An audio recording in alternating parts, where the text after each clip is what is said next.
আসসালামু আলাইকুম, কেমন আছেন সবাই? আজ আমি আপনাদের দেখাবো মসজিদে কুবা। এটা মদিনায় অবস্থিত। এই মসজিদটা দেখতে এতটাই সুন্দর যা হয়তো আমি বলে প্রকাশ করতে পারবো না। আমরা যখন এই মসজিদের কাছাকাছি গাড়ি দিয়ে এসেছিলাম এবং জানালা দিয়ে দেখছিলাম, তখন বলছিলাম এত সুন্দর মসজিদটা কি মসজিদ এটা। তখন আমাদের ড্রাইভার যে টুরিস্ট ভাই ছিল, উনি আজিজ ভাই বলল যে এটা হচ্ছে মসজিদে কুবা। আমি যতটাই কাছে আসছি ততটাই আমি মুগ্ধ হচ্ছি এবং খুবই এক্সাইটেড ছিলাম যে কখন এর ভিতরে আমি প্রবেশ করব। এত সাদা রঙের মসজিদটা বিশাল বড় এবং এত সুন্দর যা হয়তো বলে প্রকাশ করা যাবে না। আমরা এখানে নামাজ পড়েছিলাম।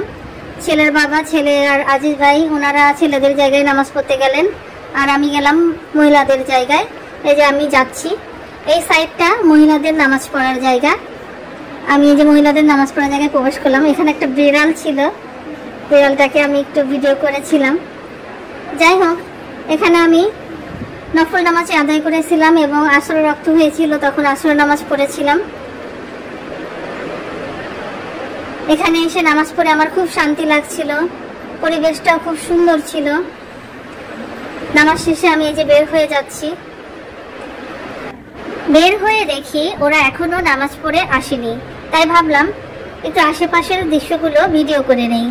অনেক বড় এরিয়া আর পরন্ত বিকেল ছিল, রোদ পড়ে যাচ্ছিল, তাই পরিবেশটা চমৎকার ছিল।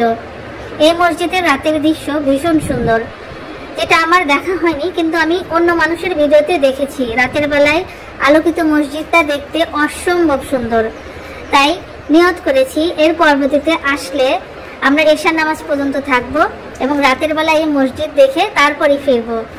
যাই হোক, আমি নিচে চলে আসলাম। ওই যে আমার ছেলে দৌড়ে চলে আসছে, এসেই বলছে আম্মু তুমি এখানে চলো, আমরা গাড়ির কাছে যাই। আমরা ওখানেও সবাই ওয়েট করছি। এই যে আমার ছেলে চলে এসেছে, তা আমরা গাড়ির কাছে চলে আসলাম। এখন আমরা রুমে ফিরবো। তো আজ এই পর্যন্তই। সবাই ভালো থাকবেন, সুস্থ থাকবেন। আল্লাহ হাফেজ।